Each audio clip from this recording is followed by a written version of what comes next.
Walf Quotidien dañuy dikk commencé ko Aliou Sow comme bu baax bi donc comme d'habitude Walf Quotidien des ci xëtam gu njëkk ébullition politico-sociale pic de violence Aliou Sow mu mel ni nekk na autant de violence yu nga xam ne am na fi récemment fii ci Sénégal ñeer manifestation yi nga xamante ne amoon na fi donc Cheikh Ibrahima Niang di sociologue moom it anthropologue dikk ci bu baax a baax def benn jàngat bu yaatu bu nga xamante ne jamono ji nee na Sénégal faaw rek ñu def attention sinon rek mbir mi dina dem ba jéggi dayoo te kenn dootul attan situation bi nga xam ne am na fi. waaw xelam dalul ci atmosphère donc sociale bi au Sénégal. moom ce socio-anthropologue. Ibrahima Niang. ci ni ñu ko Walf jëlee dans cette interview là. vraiment xelam dalul. xelam dalul te xalaat na ni mbir yi dafa nar a gën a comment dire catastrophique tagatembe. bon dafa gën a tagatembe. yaa ngi dégg dina situation bi dafa nar a gën a ça va s'aggraver. et que il faut que le pouvoir en place en tout cas les autorités jël seen disposition parce que en tout cas daal moom li mu jot a expliqué moom mooy yaakaaram vraiment ci mbir bi mooy yaakaar bu négatif la amul yaakaar bu rafet daal ci tranquillité ci par rapport à cette paix sociale là et que bu ñu deful ndànk mbir mi dafa naan a gën a graaw jot na expliquer un tout petit peu ce qui se passe dans le pays jot na développer yi fi jotoon a xew incident mois de mars yi wax na il a parlé aussi de la frustration des Sénégalais par rapport ak seen dundin et cetera ak situation politique bi menaçante bi entre les hommes politiques ak yu demee noonu ku nekk di sa xëcc sa bor ku nekk mu jaral ko lu nekk l'opposition qui menace justement par rapport à ce troisième mandat là et cetera donc il a parlé de vraiment de beaucoup de choses yi nga xam ne moo am ci réew mi et que mun a constituer justement de graves problèmes entre les Sénégalais en tout cas daal li mu ci wax xelul mu mel ni gisaaneem dalul xel gisaaneem dalul xel et bon j'espère que dafa juum man maa ngi parce que li muy xalaat bu fekkee ni loolu dafa nar a am ça veut dire que y aura beaucoup de problèmes mais est-ce que c'est pas prévisible aussi li muy wax nii waaw mais man damay ñaan mu juum en fait damay ñaan mu juum parce que li mu wax ni bu naree am ça voudrait dire que effectivement dëkk bi dina déstabiliser wu et ça ce n'est pas souhaitable donc ce qu'il faudrait c'est que les autorités ñu bàyyi xel ci li kii wax parce que quand même c'est un homme averti un petit peu qui connaît l'homo sénégalensis et justement ki nga xam ne war nañu bàyyi xel ci li mu wax et puis fexe def suñu kamtalaay kàttan surtout les autorités ba lii mu wax ni mu bañ a am ñu jël seeni disposition par anticipation pour que li mu wax ni en tout cas daal nañu sóoraale li Cheikh nu mu tudd Cheikh Ibrahima Niang li mu wax ni parce que apparemment c'est un homme expérimenté qui est enseignant qui connaît justement encore une fois moo ko sénégalais yi qui a su analyser avec froideur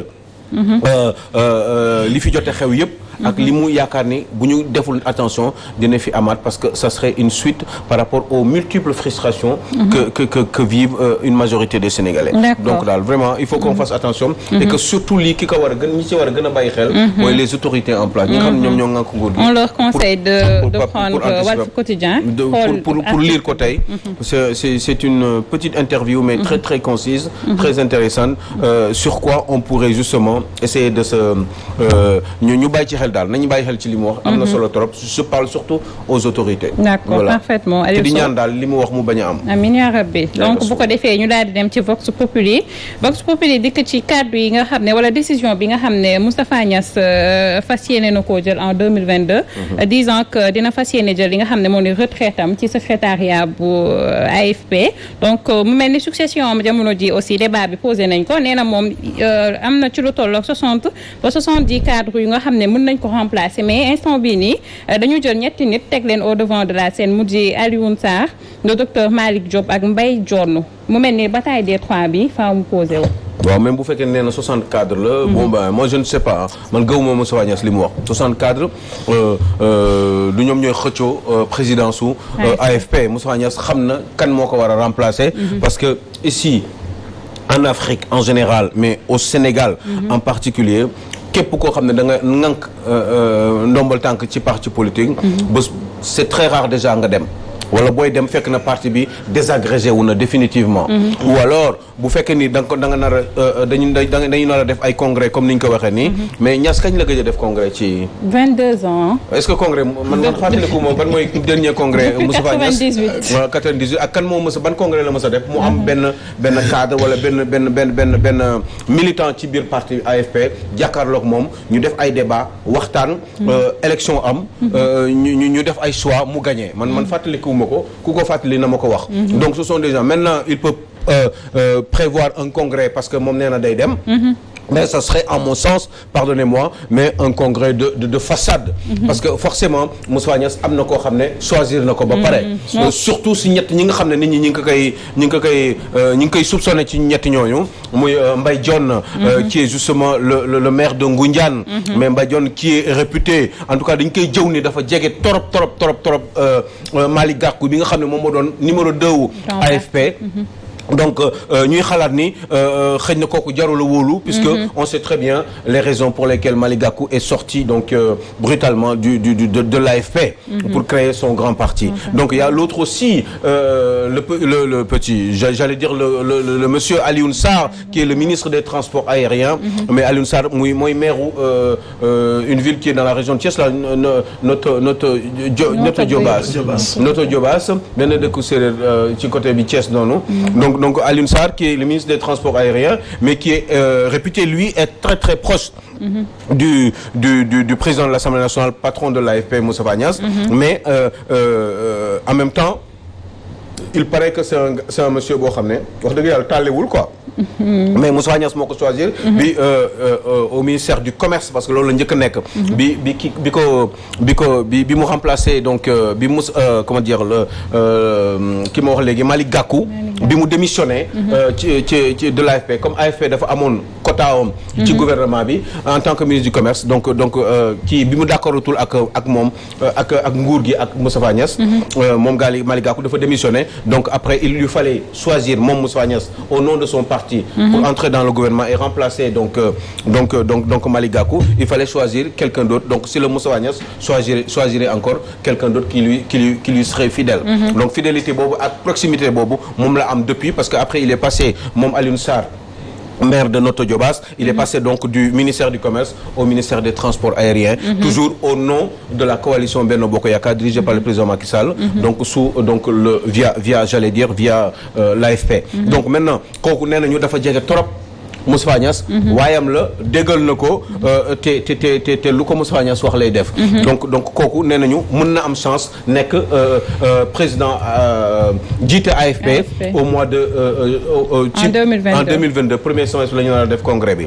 waaye wax dëgg yàlla sympathisants yi ak militants yi nee nañu. moom waaju nay la si je peux le dire comme ça du loxo ci poche. mais est-ce que am na compétence est-ce que loolu lañu war a mettre au devant aussi Aliou Sow. mais oui donc justement non xam nga gars yi non man je suis pas d'accord avec ça parce que il ne doit pas être là pour donner de l'argent à qui que ce soit. parce que joxe xaalis bu bari bi wala politique bi ñuy def. waaw mooy tax sax ngay sàcc xaalis. parce que il faut xaalis bi kenn mënoo ko witti ci garab. da nga koy liggéey te comme yow da ngay liggéey ci nguur gi am nga sa salaire te on sait très bien ce qui se passe boo amee xaalis feneen rek. ça veut dire que da nga ko sàcc pour jox ko gars yi donc xëy na peut-être gars yi loolu la ñu bëgg donc pour dire que des fois sénégalais ñoo lay pousse ci yenn yi. en tout cas il est de réputation d'être quelqu'un de très radin. très nay. très nay quoi. radin nay avare tout ce que vous voulez. donc loolu mooy kii am donc est-ce que dina am chance. il y a un autre aussi qui est le patron de la CEPEX. Docteur Malick Diop c'est l'agence xawma lan pour les exportations machin bidule donc etc.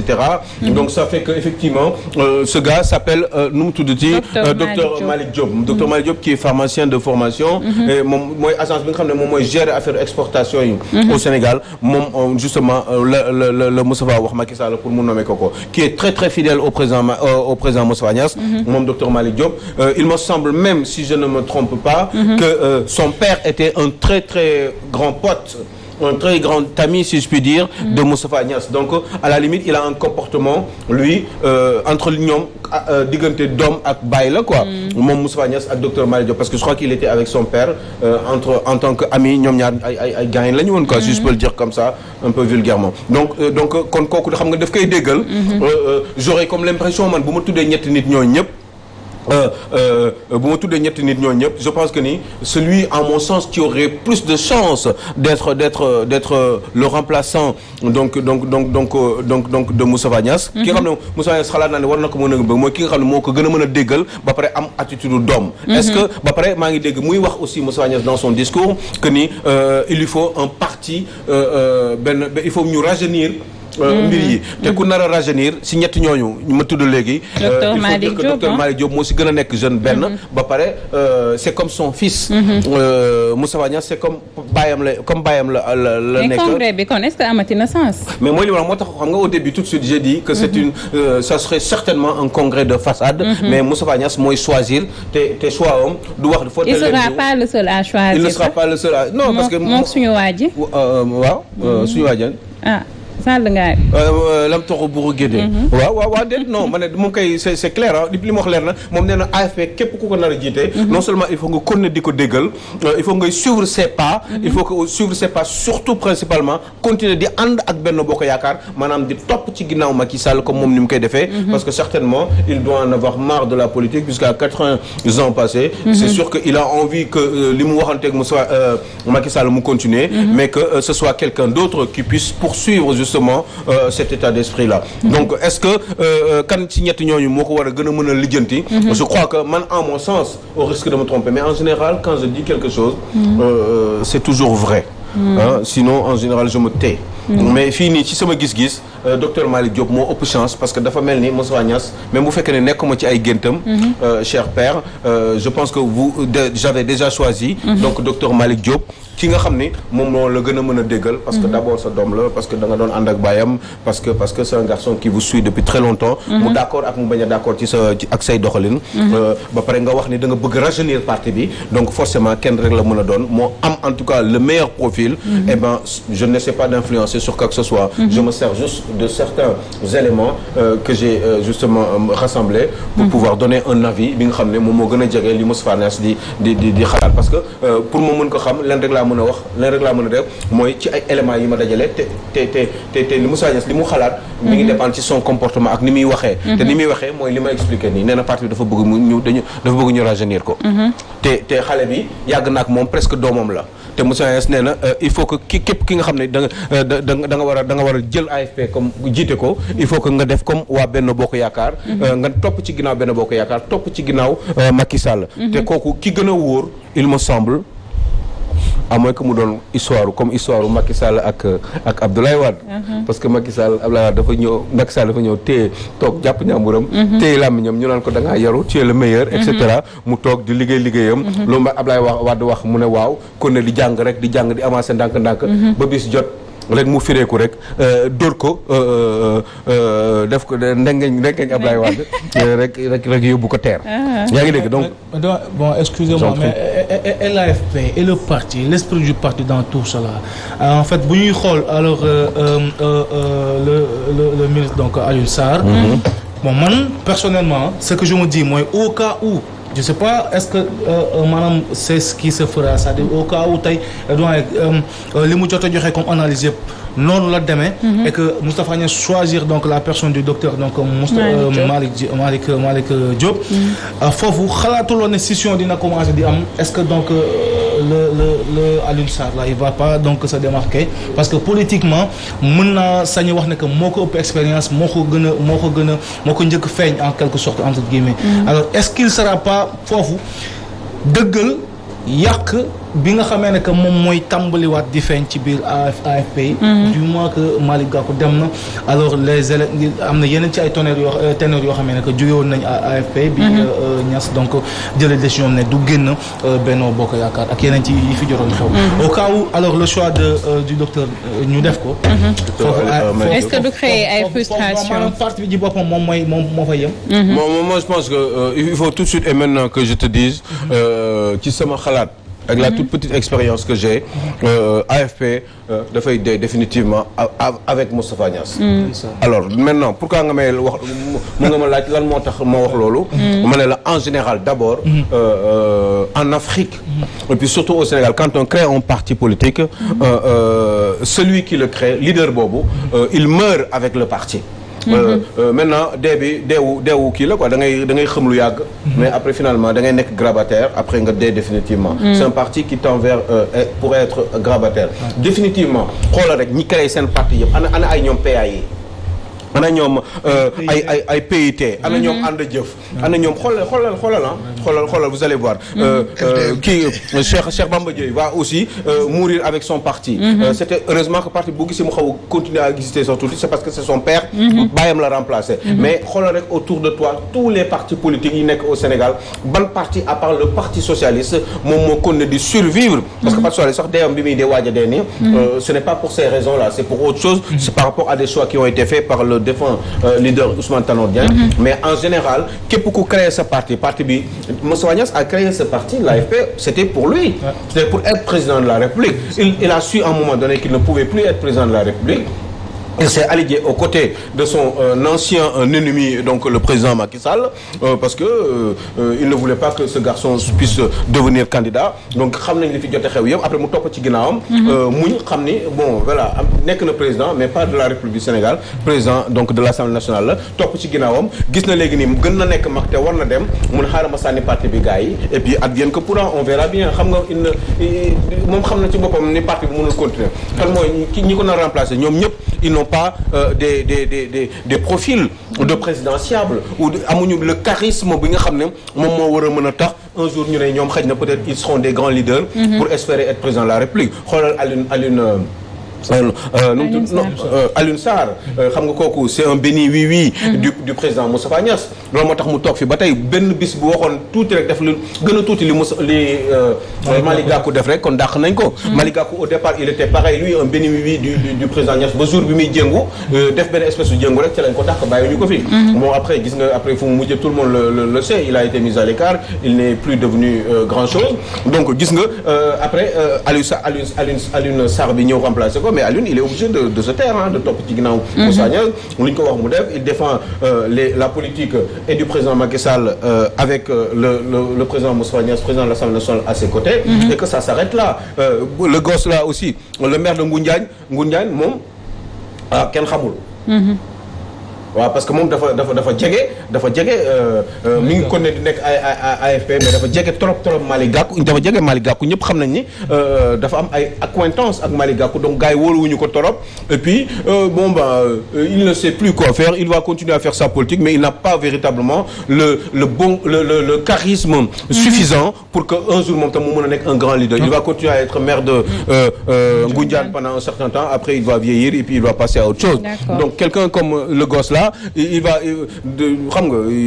n'a pas beaucoup trop avancé dans sa vie politique parce que il n'a pas cherché à réfléchir il a juste cherché à être derrière son président de père qui s'appelle Moustapha Niasse et que lu mu wax waaw loolu la quoi donc amul la hargne et le qui nécessaire pour mën a un jour nekk un grand leader je pense que il va gérer le parti pour être dans des coalitions jusqu'au jour il prendra sa retraite définitivement en politique wala mu intégrer beneen coalition pour continuer à gérer éventuellement un ministère dans l'avenir et puis que ça s'arrête là mais il ne sera pas grand chose ci retraite boobu Aliou Sow mu mel ni Sud Quotidien dikk na ci meññeel aéroport Léopold Sédar Senghor ndax nee nañ ko waruñu nangu tey ji Léopold Sédar Senghor aéroport boobee di dee définitivement parce que am na ay passagers privés yu nga xam ne tey ji pare nañ ngir ñu ubbi ko ndax nee nañu buñ ko bàyyee noonu rek dina gën a nasaxal li nga xam ne amaana mooy dem geeg dikk gi ci wàllum roppalaan ndax aéroport Diass dafa sori comparé ak Dakar ñi dëkk ci alentour beeg yooyu amaana dañuy am ay jafe-jafe Salma lii man wax naa ko ëpp na at ëpp na ko est-ce que matul ñaari at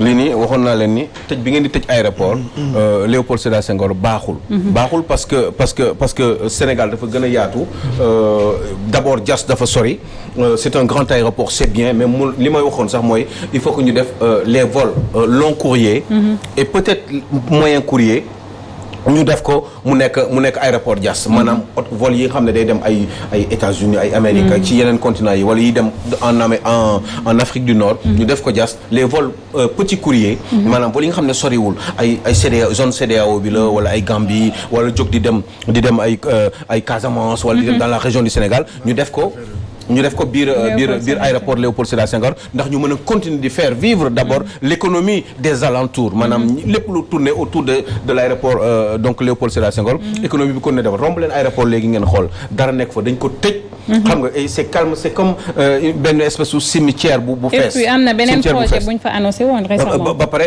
ginnaaw suuf bi ñu exploité ko ci yeneen i façon liggéey ay école navale école d'aviation ak yu demee noonu def ko exploité ko daal ba pare attirer donc les investisseurs mais ils ont préféré xaaj bi sur les 60 hectares jël 30 hectares yi séddale ko xam naa ne dañ koy jox ay nit parce que apparemment l'État par le biais de la caisse des consignations CDC dafa bëgg xaalis donc c'est pour ça que Macky Sall jël 60 hectares am na solo certainement dinañ ci dikkaat def ci continuité am na solo bu baax a baax waaw voilà waxoon nga si donc ñu lay jaajëfal bu baax a baax di la jox rendez-vous lundi incha allah waaw comme d'habitude di nuyu la maman Henriette ak la siste Néné bu ko defee ñu dem dox